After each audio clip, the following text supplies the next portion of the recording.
โดยทั่วหน้ากัน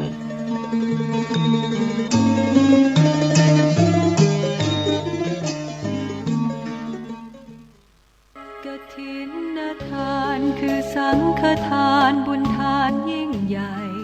ขอเชิญร่วมทำบุญทอดกฐินสามัคคีถวายวัดทุ่งป่าเก็บตำบลหนองหานอำเภอสันทรายจังหวัดเชียงใหม่ในวันพุธที่ 5 เดือนพฤศจิกายนพุทธศักราช 2568 นี้สามารถทำบุญผ่านธนาคารกรุงไทยชื่อวัดทุ่งป่าเก็บเลขบัญชี 375-074-7407 หรือสอบถามที่เจ้าอาวาส 063-163-9950 ปัจจัยทั้งหมดเพื่อสมทบทุนซื้อที่ดินหน้าวัดที่ยังค้างอยู่ 900,000 บาทถ้วนเพื่อเป็นพุทธบูชาให้ทานที่ดินจะได้ความมั่นคงตลอดกาลกฐินทานตามกาลเวลาสร้างมนุษย์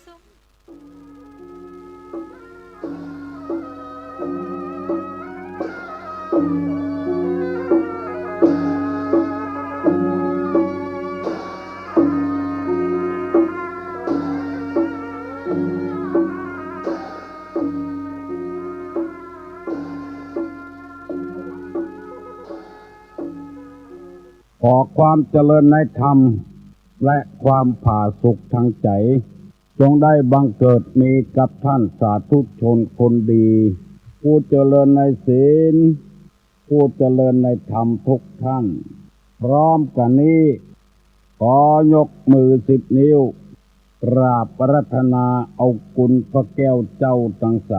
3บุญศีลบุญทานที่ท่านผู้ฟังทั้งหลายได้กระทำปั้มเป่งมาเสื้อวัดเสื้อวาเสื้อบ้านเสื้อเมืองคุณพ่อคุณแม่คุณครูบาอาจารย์ผู้ประสิทธิ์ประสาทวิชาความรู้พระสยามเทวาธิราชสิ่งศักดิ์สิทธิ์ทั้งหลายอันรักษาบริเวณคงเขตร้านนาไทยมีพระธาตุเจ้าดอยสุเทพพระธาตุเจ้าหริพุนชัยจังหวัดลำพูนพระธาตุเจ้าจ้อแฮจังหวัดแพร่พระธาตุเจ้าลวดตุงจังหวัดเชียงรายพระธาตุเจ้าพระพุทธรูปพระเจ้าตนหลวงจังหวัดพะเยาและพระธาตุเจ้าลำปางหลวงจังหวัดลำปางพระธาตุเจ้าดอยกองมูจังหวัดแม่ฮ่องสอนและพระธาตุเจ้าหิ่งแกงแจ้แห้งจังหวัดน่านและครูบาเจ้าศรีวิจัยนักบุญแห่งล้านนาไทยเป็นต้นขออาราธนาเชิญชวนมาปกปักรักษาพ่อแม่พี่น้องลูกหลานเหลน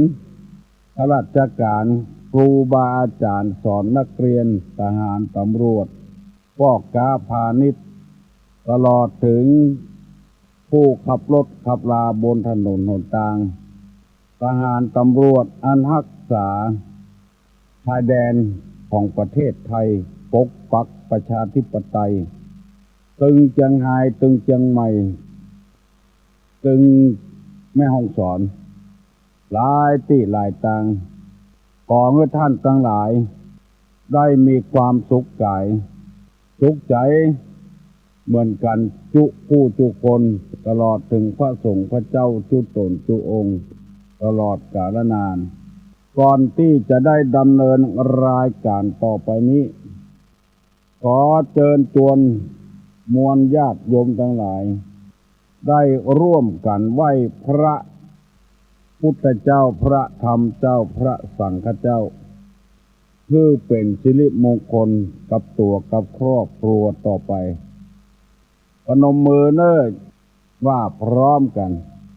อะระหังสัมมาสัมพุทโธภควา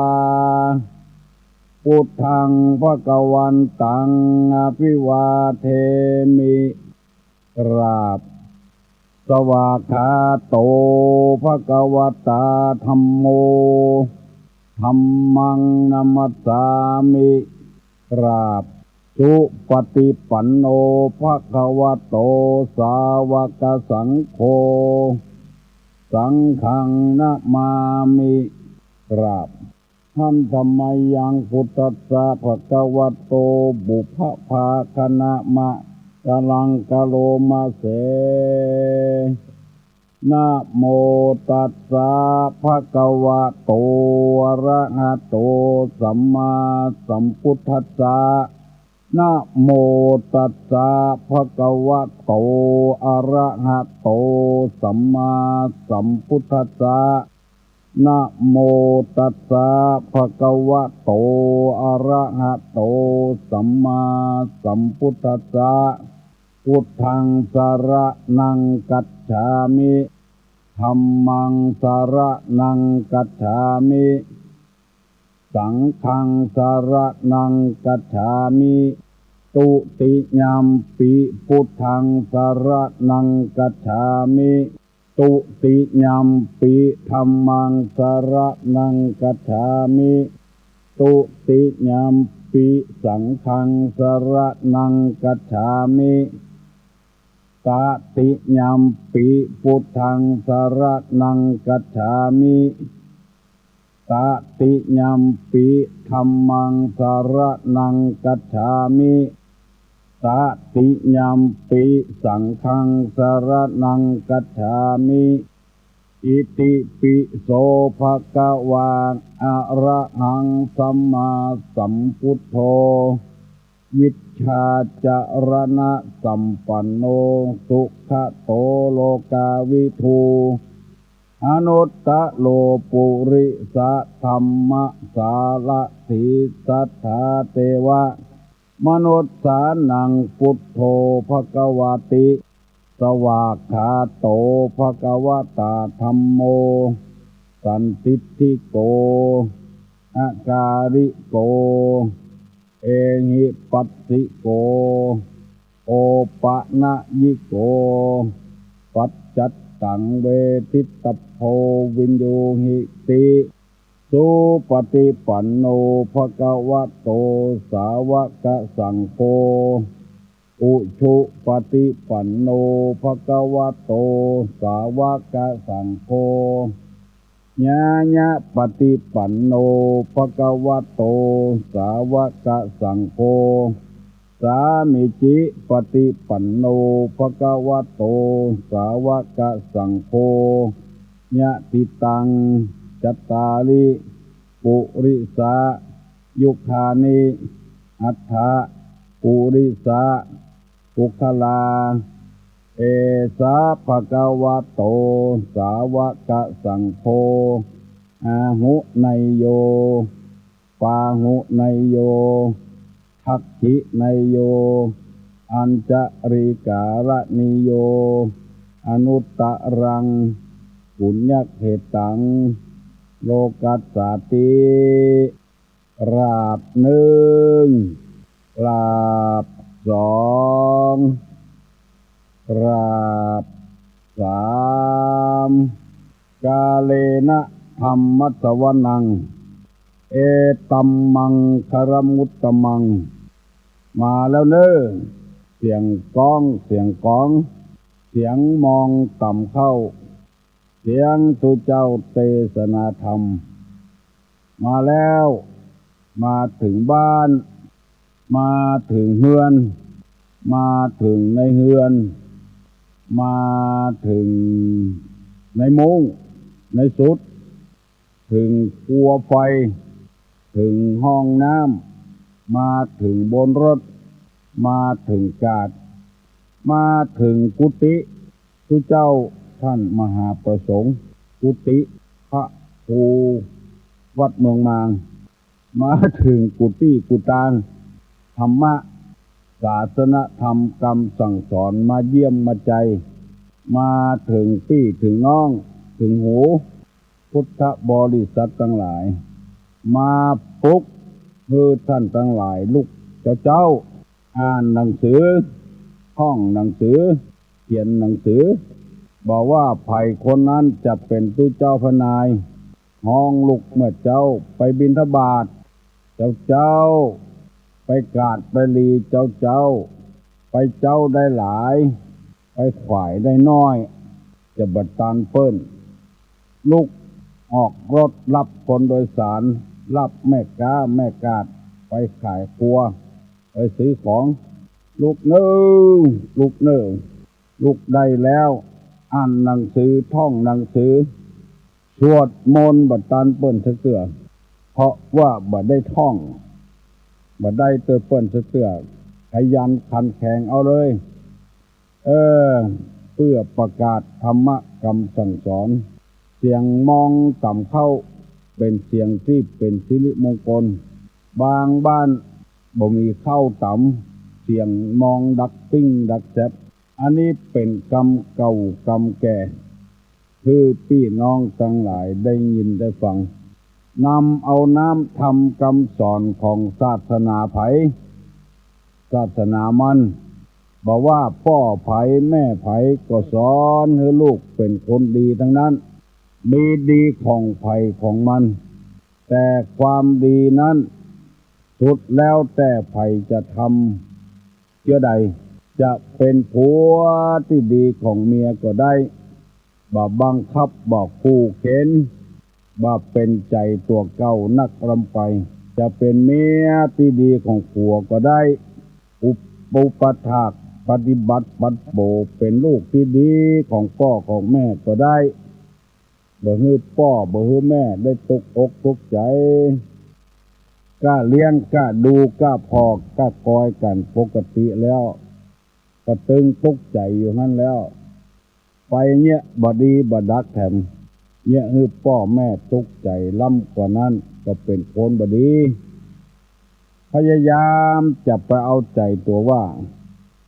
เกินไปคนถ้าเอาใจเปิ้นมาใส่ใจตัวแล้วอยู่ที่ไหนก็อยู่ได้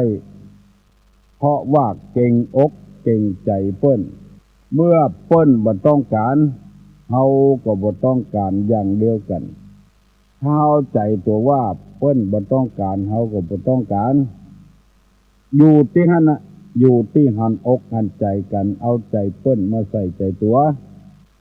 มีเรื่องมีราวเกิดขึ้นบักกี่วันมานี่ผัวกับเมียผิดกันบ่อยๆผิดกันก็บอกผิดดีๆผัวก็ท่อมตัวเมียปรากฏว่าไปกินข้าวบ่ได้เนี่ยก็กี่ข้อตอนเนี่ยกับคนทำคนหนึ่งซึ่งเป็นเจ้าผัวของตัวเอง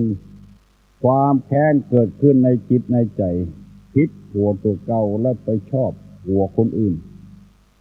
กองมาถึงแล้วจอดรถจอดรางแล้วกับปืนกระหน่ำกันแต่ตายจึงไม่ยิงตายจึงกระจายก็เพราะเหตุว่าเอาใจตัวเองว่า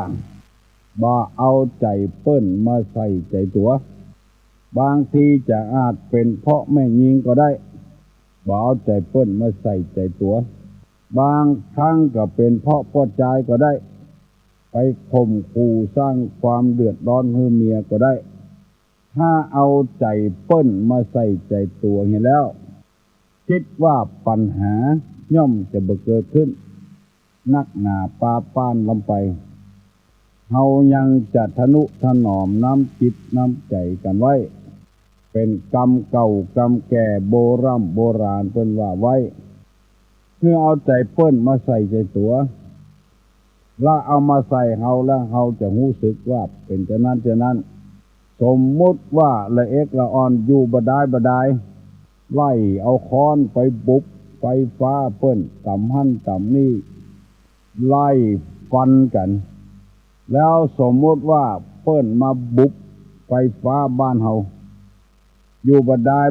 เปิ้นมาไล่ตีไล่ต่อยเฮาพอใจก็เฮาชอบใจก็เฮายินดีก็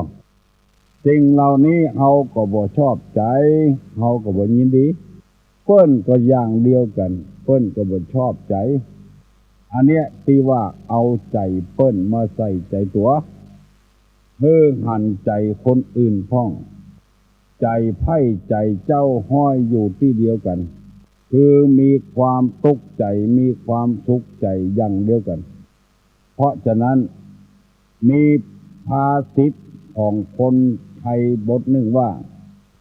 จงทำให้คนอื่นเหมือนอย่างที่เราต้องการพ่อแม่พี่น้องท่านผู้ฟังทุกท่านลองฟังดีๆภาษิตบทเนี้ยมันจะทำให้คนเป็นคนดีได้จงทำให้คนอื่นเหมือนอย่างที่เราต้องการอันนี้หมายความว่าต้องการในสิ่งที่ดีสิ่งที่เขาชอบเมื่อเราบ่ต้องการคนอื่นก็บ่ต้องการ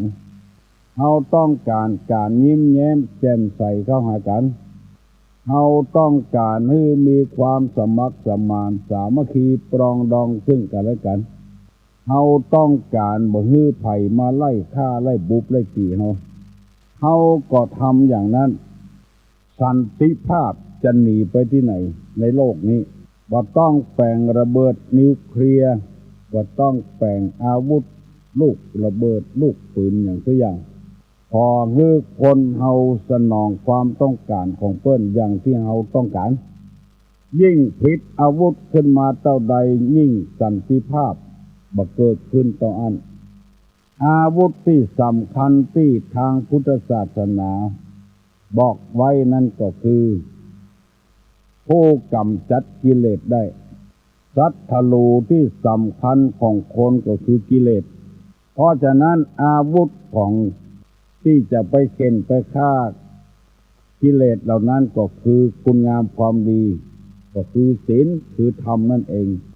ลุกมาเมื่อเจ้าสถานีต่างๆจะจวนตั้นทั้งหลายปากันฟังธรรมจากครูบาอาจารย์สำนักต่างๆกูเจ้า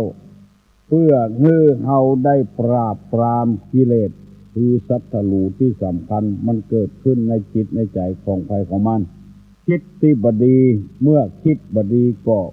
ความบดีเกิดขึ้นเกินหนึ่งละคิดจะหนีจากพ่อจากแม่ความบดีก็เกิดขึ้นละเกินหนึ่งละคิดจะละผัวคิดจะละเมียคิดจะละลูกละเต้าไว้ให้เมียไว้ให้ผัวความชั่วก็เกิดขึ้นเกินหนึ่งแล้วเมื่อตะวากับวันศุกร์นี้ผู้ลุงไปนั่งพอทีวีคนเท่าประจายมีลูก3 คนแล้วก็ลูกของลูกเอามาเปาะให้เป็น4 คนคือคนเท่าได้พ่อได้กวยถึงไม่ยิงประจายคนล่ำสันบึกบึนเมียหนีละลูก3 คนกับหลานลูกของลูก1 คนสื่อมวลชนไปสัมภาษณ์ให้แตกให้แตนเขาที่ให้แตกให้แตนนั้นเพราะอะไรอย่างเพราะนึกถึงอนาคตของละอ่อน4 คนมันจะไปบักไกลก้าหิหากินตึงวันนี้ก็ตึงลำบากลำบนอยู่แล้วได้กินท่องบ่ได้กินท่องแล้วจะฮื้อละอ่อนไปห้ำไปเฮียนได้เชื้อใดกล้าเทอมกล้าเสื้อกล้าผ้ากล้าหนังสือกล้าลดกล้าลา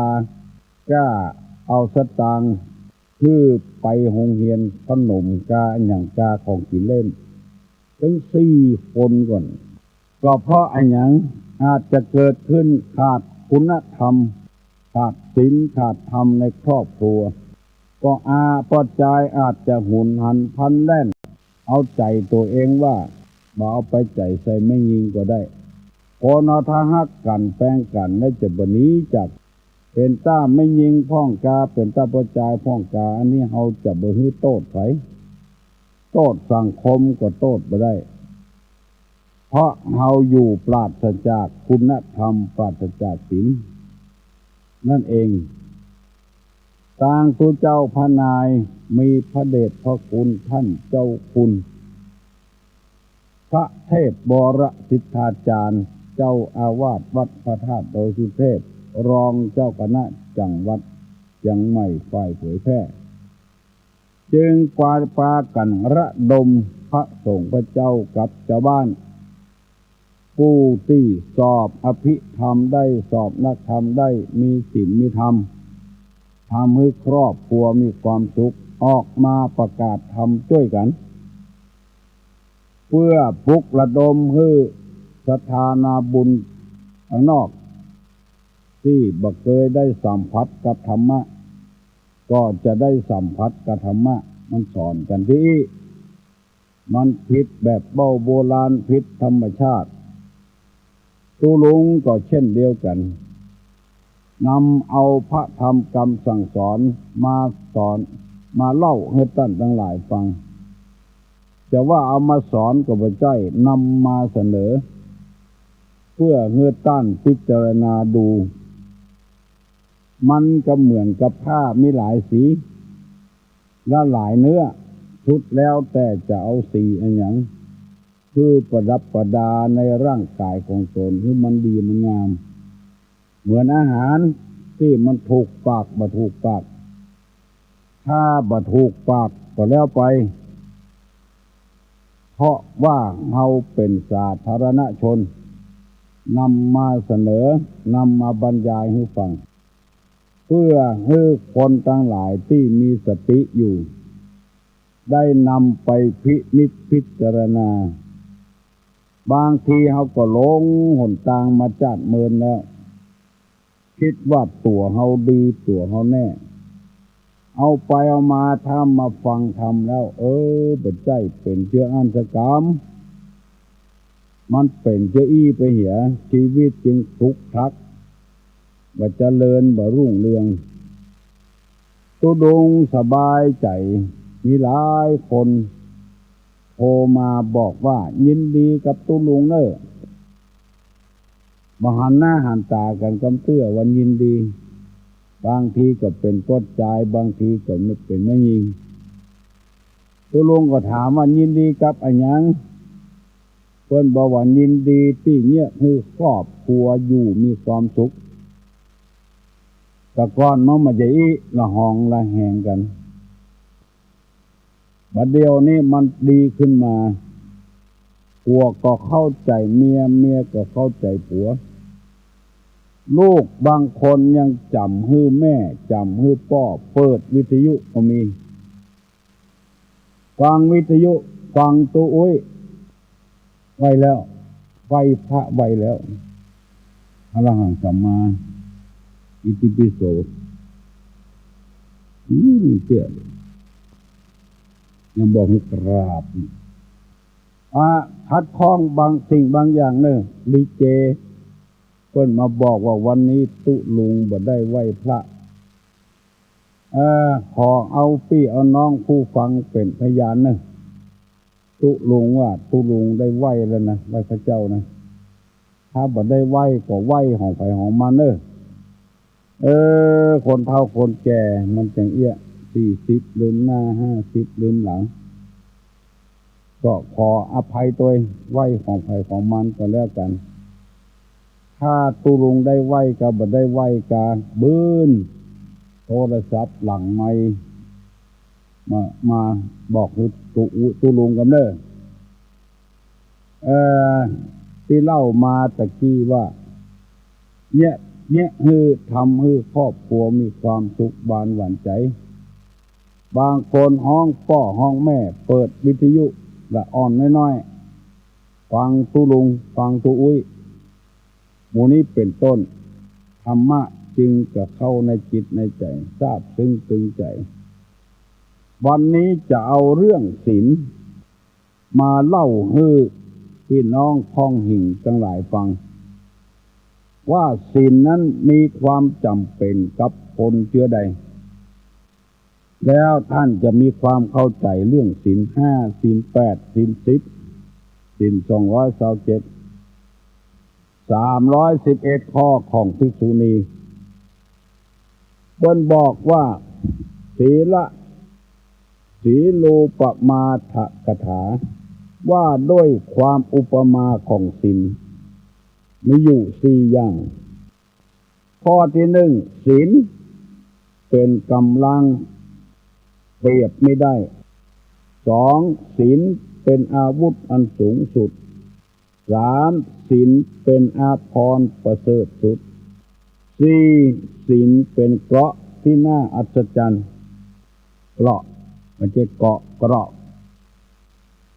นี่เครื่องป้องกันข้อที่หนึ่งว่าศีลเป็นกำลังเอาอย่างมาเปรียบบ่ได้นั้นหมายความว่าอย่างไรกำลังอันยิ่งใหญ่จะเป็นกำลังช้างกำลังม้ากำลังลมคนบอกว่าสู้ศีลบ่ได้เพราะว่าศีลนี้คนใดปฏิบัติได้อาจจะชนะอย่างต่างๆอาจจะชนะต่างๆมันเป็นกำลังอันยิ่งใหญ่คนใดได้ปฏิบัติตามหลักศีลเพราะว่าศีลนี้เป็นเครื่องรักษาทั้งร่างกายรักษาปากรักษาใจที่อยู่ในร่างกายของคนเราศีลนี้จึงเป็นกำลังอันยิ่งใหญ่ปรากฏผลมาในแต่อดีตจนถึงปัจจุบันผู้ใดมีศีลผู้นั้นจะเป็นกำลังอันใหญ่ผู้ใดปราศจากศีลจะอ่อนแอ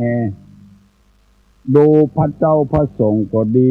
ครูบาอาจารย์ก็ดีผู้ปกครองประเทศชาติบ้านเมืองก็ดีมีศีลอยู่ในตัวกาย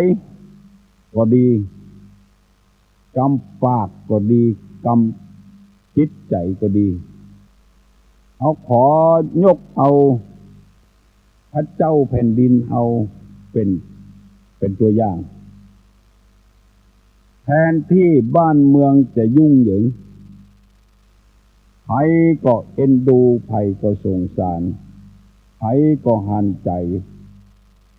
เจ้าฟ้ามหากษัตริย์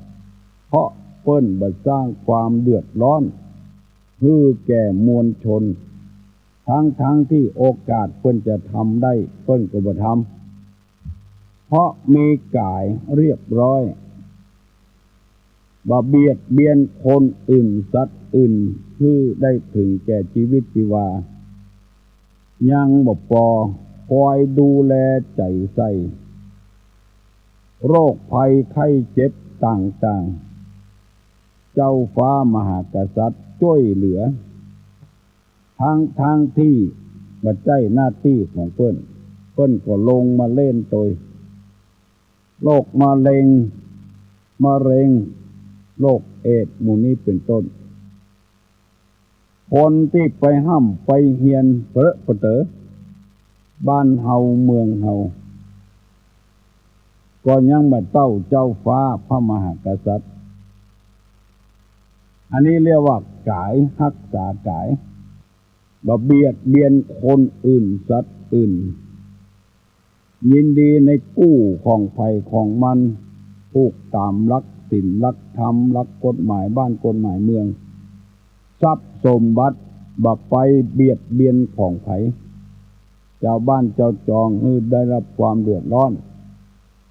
ยังบ่พอจัดสรรที่อยู่ที่กินให้เจ้าบ้านเป็นบางส่วนการพูดจาปราศัยอ่อนน้อมอ่อนโยน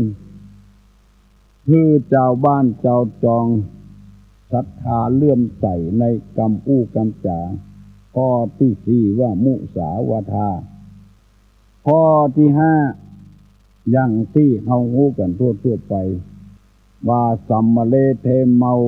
คือเจ้าบ้านเจ้าจองได้ขาดความเคารพนับถืออันนี้เอาชื่อว่าศีลนี้เป็นกำลังอันหาที่เปรียบบ่ได้กำลังอันยิ่งใหญ่ไพศาลเพราะฉะนั้นวันนี้ตุลุงจึงเอาเรื่องศีลมาเล่าให้ท่านผู้ฟังทั้งหลายได้ฟังใครสามารถปฏิบัติหลักศีลได้นี่บ่มีศัตรูอันหยังจะมาถึงตัวได้อันที่ว่าบางบ้านบางเมืองฆ่าผู้บริสุทธิ์อันนั้นเป็นบุพกรรมในแต่ชาติปางก่อนคนเปเลอะเปเตอเพิ่นก็บ่ฆ่ามาฆ่าตัวเก่ามื้อนี้เป็นต้นเฮาจำเป็นจะต้องแยกออกกัน เจ้าฟ้ามหากษัตริย์เปิ้นปฏิบัติอยู่ในศีลเป็นกำลังอันยิ่งใหญ่แทนที่จะเกิดศึกเกิดสงครามเกิดอย่างขึ้นในบ้านในเมืองสามารถระงับได้ทุกครั้งทุกคราวอันนี้เป็นต้นคนที่หูจักค่าของศีลจึงปฏิบัติกันโดยเป็นม่อนทลายลงเอาไปแบ่งเอาไปสร้างสิ่งศักดิ์สิทธิ์อย่างดอยสุเทพนี่เพราะคนมีศีลเป็นกำลังอันยิ่งใหญ่ไพศาลไม่ใช่ตัวมีกำลังอย่างเดียวคนอื่นไปช่วยครูบาเจ้าศรีวิจัยนักบุญแห่งล้านนาไทยภัยก็ว่าครูบาศีลธรรมครูบาศีลธรรมเพราะจะได้เพราะว่าเปิ้นอยู่ในศีลลู่กันสร้างถนนขึ้นบนดอยสุเทพเพราะความดำริของครูบาเจ้าศรีวิจัยและคนอื่นครั้งแรกว่าต้องการไฟฟ้ามีคนไปรัตนาเปิ้นบอกว่าต้องการไฟฟ้าขึ้นดอยสุเทพ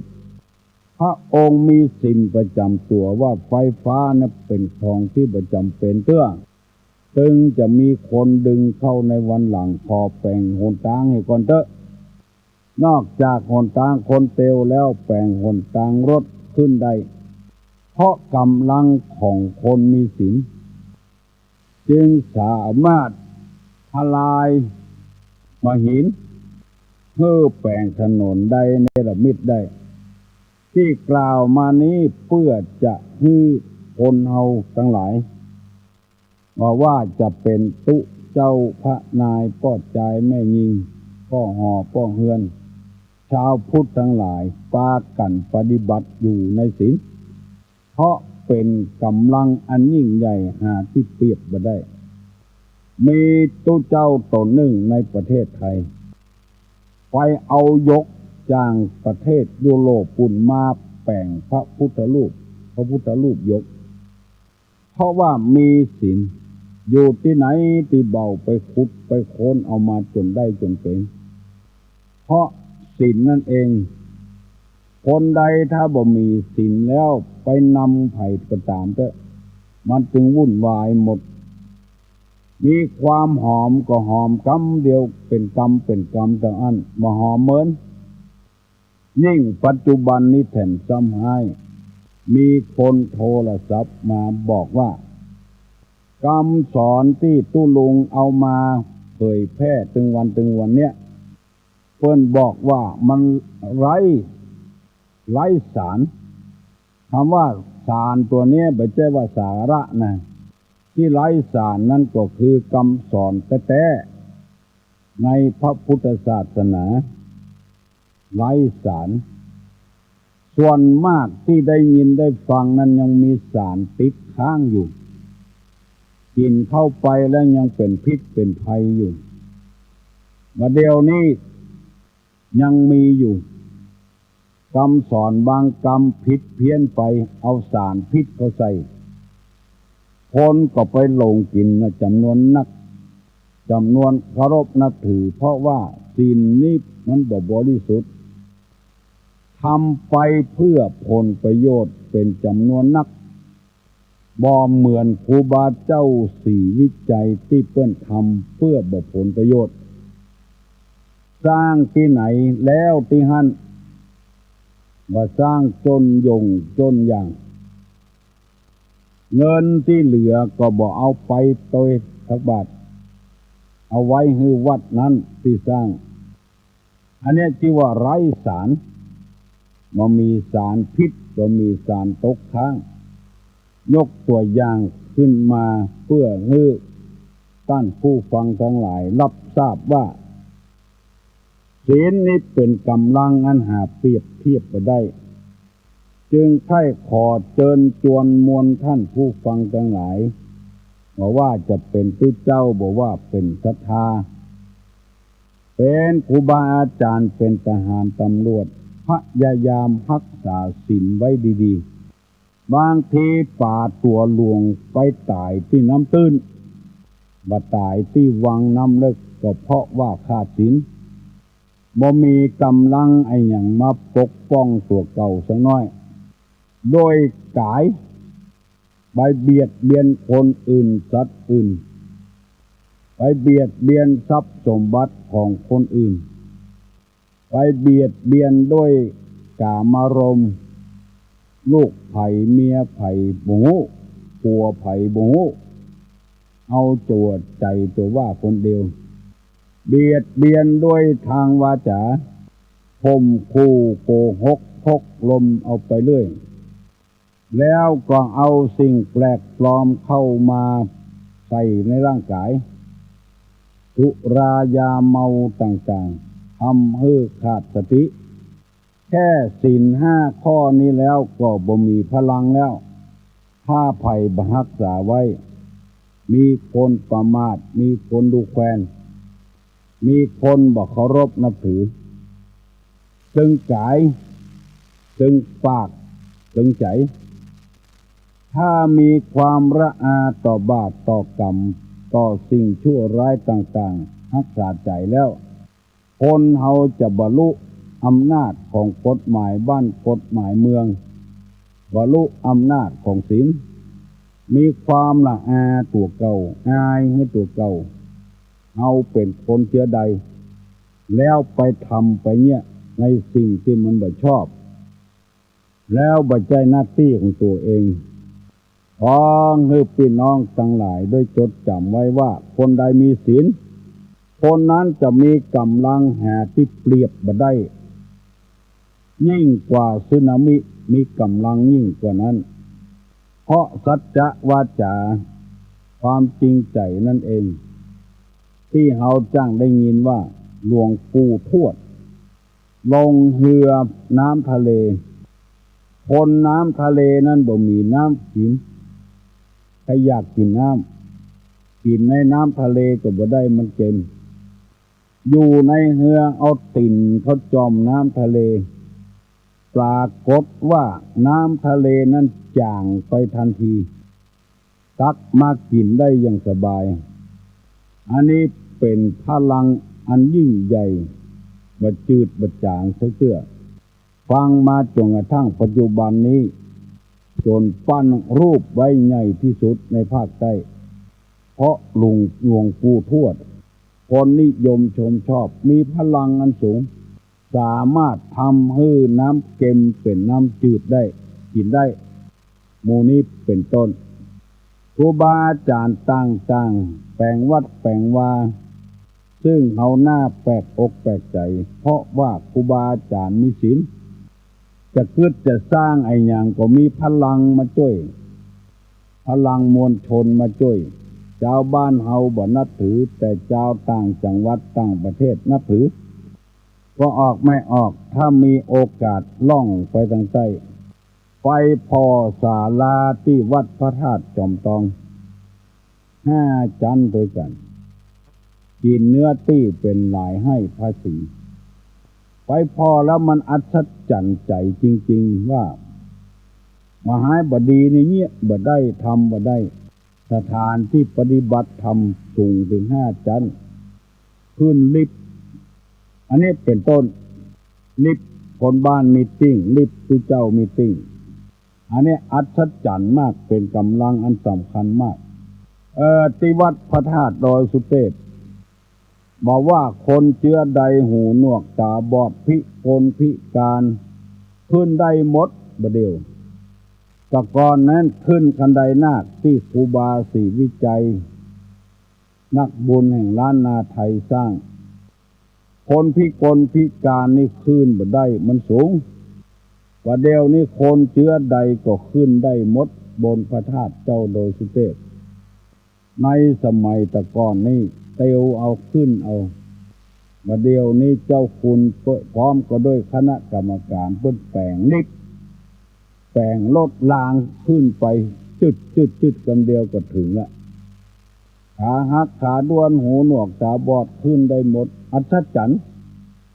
เป็นกำลังอันหนึ่งที่ท่านเจ้าคุณเทพวรสิทธาจารย์องค์นี้ได้กระทำปั้มเปงมา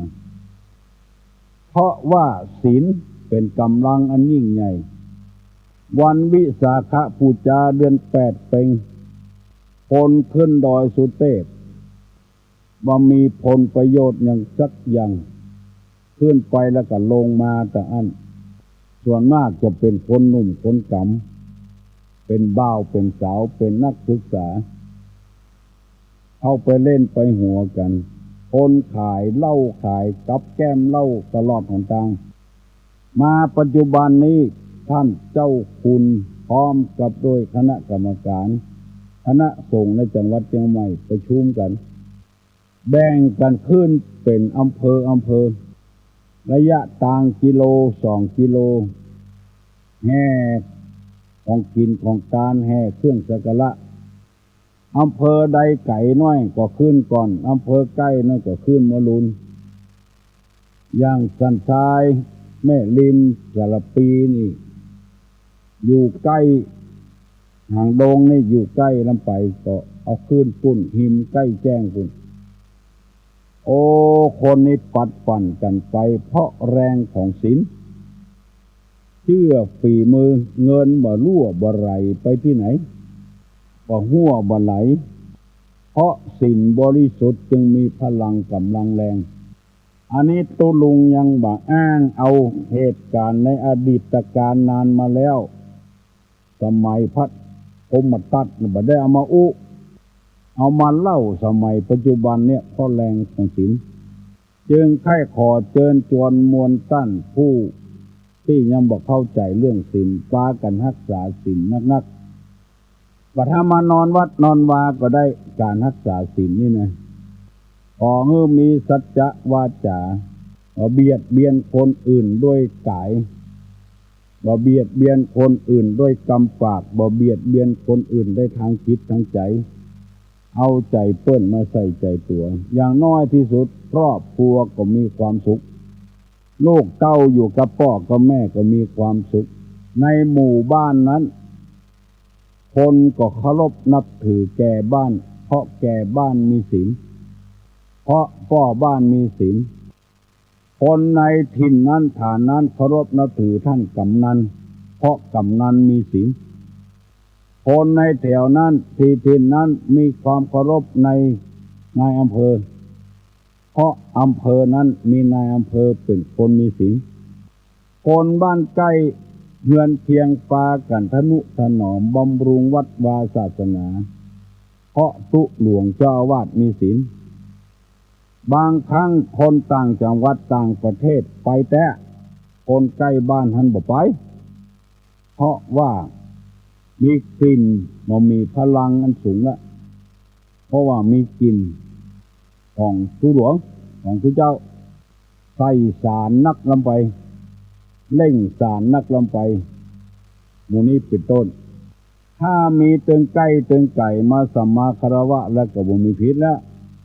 แสดงว่าก่อสร้างห้างแปลงเนี่ยอันยังก็มีคนช่วยเหลือตลอดเวลาอันนี้เป็นข้อที่1ที่ตุลงนำมาเสนอเพิ่นว่าอุปมาของศีลเนี่ยข้อที่1เป็นกำลังอันเปรียบบ่ได้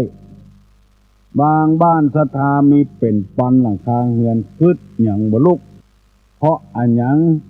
คึดใจเอาคนเดียวบางบ้านนั้นศรัทธา30 40 50คึดอันหยังก็ปานลุกเพราะอันหยังคึดใจเอาคนเดียวขอเชิญชวนท่านทั้งหลายช่วยกันรักษาศีลนักๆศีลนี่แปลว่าปกติแปลว่าเย็นแปลว่าเครื่องรักษากายวาจาใจเรียบร้อยเพราะฉะนั้นคนมีศีลที่ไหนมันเย็นที่นั่นก็เฮือนมีศีลแม่เฮือนมีศีลก็กามีศีลลูกกามีศีลหัวหน้ามีศีลลูกน้องมีศีลเจ้าบ้านมีศีลแก่บ้านมีศีลมันไปกันได้เป็นพลังอันยิ่งใหญ่ขอให้ช่วยกันรักษาศีลนักๆอย่าไปหันแก่ส่วนตัวลำไปเงินคำกำแก้วบางทีก็มาฆ่าตัวเก่าก็มี แต่ศีลเนี่ยซึ่งบ่ค่าตัวเก่าอยู่ที่ไหนก็เจริญรุ่งเรืองที่หั่นในสมัยแต่ก่อนว่าคนจีนอยู่ที่ไหนเจริญที่หั่นเพราะว่าคนจีนนี่ค้าขายซื่อสัตย์สุจริตนักล้ำไปก็บ่ฮื้อน้อยก็บ่ฮื้อเอาเต้าอัตราของมันอยู่บนห้อยบนดอยป่าเมี่ยงเขียงดงคนจีนอยู่ที่ไหนที่หั่นเจริญเพราะว่าเอาของค้าของขายมาให้ชาวบ้านชาวจองขายให้ชาวบ้านชาวจองบ่รีดนาบ่ทาเล่นเอากำให้พอหายพอดีถ้าคนใดเอากำให้นักเกินไปก็อย่างว่าอยู่บ่เหมือนว่าใครมีไผ่ศรัทธาเลื่อมใสเอาซื้อที่นี่ตะอี้บาทไปซื้อตะปูนตะอ้านบาทมันแปลงเหลือกันไปถึงตึงค่อนมันก็ขาดศีลที่ว่านี่บ่มีพลังอย่างแล้วที่จะมาช่วยก็ออกไม่ออกเชื่อก็ในอำเภอแม่ริมเนี่ยร้านก็มีสรรพสินค้าก็มีบริษัทก็มีคนใดจะซื้อปูนซื้อเหล็กเอามาเนี่ยการก่อสร้างแทนที่จะไปในร้านสรรพสินค้าไปร้านใหญ่ๆบริษัทใหญ่ๆบ่ไปเอาร้านน้อยๆในบ้านนอกเนี่ยไม่ใช่ในเวียงอันนี้ต้องอู้เป็นเรื่องส่วนตัวเอาไปสืบราคามาแล้วมันแพงกว่ากันไป50 สตางค์แพงกว่ากันไปบาทนึงขุนถ้าเอา100 ถุงแพงไปถ้าเอา100 ถุงแพงไปถุงในบาทนึงก็ไป100 บาทละสู้ไปเอาต่ำบ้านนอกนี่บ่ดีเพิ่นขายในเวียง100 บาทมันขาย99 บาทมันได้กำไรมาแล้วแต่มาเอากำไรแถมน้อยนี่เนี่ยวเดียวพออยู่พอกินแล้วเวลานี้สร้างโกดังใหญ่ขึ้นมาคนต่ำบ้านนอกบ้านนาอบต.บต.นี่ไปซื้อของเพิ่นหมดเพราะเอากำไรน้อยบ่หวังเอากำไรนักกำเดียวหมู่นี้เป็นต้นวันนี้เรื่องศีลเล่าเรื่องศีลให้พี่น้องทั้งหลายได้ฟังมันเป็นกำลังอันเปรียบบ่ได้เลยคนใดมีศีลแล้วต่อไปนั้นศีลเป็นอาวุธสูงสุดศีลเป็นอาภรณ์อันประเสริฐศีลเป็นเกราะที่น่าอัศจรรย์ตู้ลุงจะได้นำมาเสนอวันต่อไปแทนนักเพราะวันนี้มันเล่าไปนักเรื่องศีลข้อเดียวนั้นนะหากเป็นกำลังอันเปรียบบ่ได้แต่นั้นแล้วข้อต่อไปจะได้อธิบายแทนแล้วพร้อมกันนี้ขอเจริญพรมายังญาติโยมพี่น้องทั้งหลายให้ได้รับทราบวันที่14วันพุธนี้ชมรมผู้สูงอายุนครพิงค์ที่เคยมาประชุมกันที่วัดโสภณารามวันเสาร์ต้นเดือนความจริงมันน่าจะประชุมกันเมื่อวันเสาร์แล้วเพราะว่าวันเสาร์แล้วเป็นออกวันวสาออกวสามหาปวารณาครั้นจะไปทำแล้วมันจะมีคนน้อยทำอันหยังให้พิจารณาเหตุก่อนเลยเลื่อนมาเป็นวันพุธนี้วันเสาร์อันเนี้ยเพิ่นว่าเนี่ยอันหยังให้พิจารณาเหตุก่อนมีงานยามเมื่อน้ำนองแดงเข้าแปลงก้า5ลงเมืองเข้าเหลืองเต็มต้งใบไม้ป่งบนดอยเพิ่นมีปอยยังบ้านจะไปฟังเนี่ยอย่างเสื้อพิจารณาเหตุก่อนมันจะบ่มีคนบ่มาช่วยน้ำนองแดงนี่ก็คือเวลาน้ำท่วมบ้านท่วมเมืองจัดงานขึ้นแต่งงานกากินสลากหากไม้นิกามีปอยหลวงนิกาคนจังด่าหัวยามเมื่อเข้าแปลงก้ายามเมื่อเศรษฐกิจถดถอยจะไปกิดการงานเขาก็ด่าหัวยามเมื่อ5ลงเมือง คือเป็นโรคชากาโรคไข้หวัดนกกาตายกันเอาจัดการได้งานขึ้นก็บ่ดีเขาอย่าด่าหัวพนมมือขึ้นจะปั่นปอนแล้วอายุวัฏโกธนวัฏโกสิริวัฏโกเนตรวัฏโกพละวัฏโกวันนะวัฏโกสุขวัฏโกโหตุสัพพตาทุกขโลกาปัญญาเวลาโสกาจันตุจุปตวาอเนกาอันตรายาปิวินาสันตุจตุจสาใจญะสิทธิธนังลาพังโสถีพะกยังสุขังพลังสิริอายุจะวันโนจะโพคังวุฒิจะยะสวาสตาวสาจะอายุจะจีวสีทิปวันตุเตกรรมกรรมภาธนาของท่านทั้งหลายที่ฟังรายการวันนี้กำลังคิดใจเด็ดอยู่ก็ดีออกปากมาแล้วก็ดีในส่วนที่ดีๆนั้นก็ขอให้กรรมภาธนานั้นจงสำเร็จดังมโนปณิธานทุกประการสัพพิติโยวัจจันตุสัพพะโรโควินาศตุมาเตภวัตวันตรายโยสุขีติคายุโกภวะอภิวาทนาสีริสานิจังวุธาปจายิโนจัตตาโลธรรมาวัฏันติอายุวันโนสุขังปะลัง